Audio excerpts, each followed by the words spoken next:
I've learned a lot. I've really been very lucky. I have, it's occurred to me many times that one of the surprising things about public life is that people let you into their lives because they know that you could be in a position to have some influence upon them. And so when I go into a town in an official capacity, even now, people want me to know what makes it work.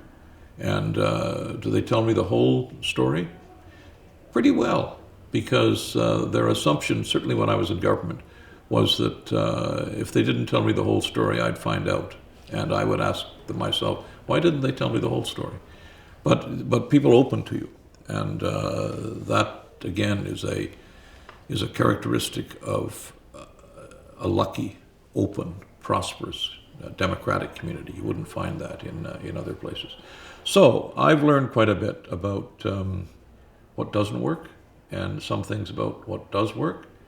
I have had confirmed my optimism about two things at least. One is the capacity of this country, not simply in its physical terms, but in its example terms. I don't think there is a better, I know there isn't a society in the world that is better at absorbing and taking advantage of diversity than we are. And I also know, as a student of international affairs, that the issue in the world now is how does one manage diversity? Well, we might not be great. No one should lecture, but our example is very powerful and very good. And secondly, we're lucky in that we have a relatively manageable range of problems to deal with. And we have a track record of doing that. At our best, we have risen to do things often together.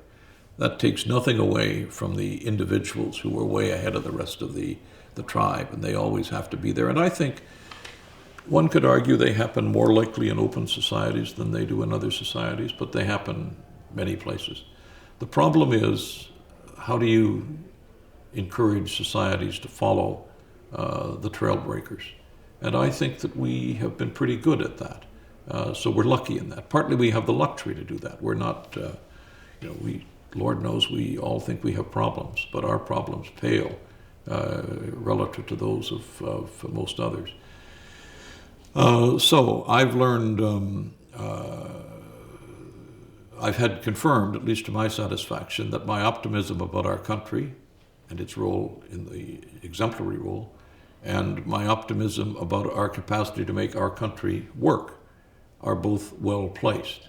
And I look for ways in which I can help others prove that, I guess, now.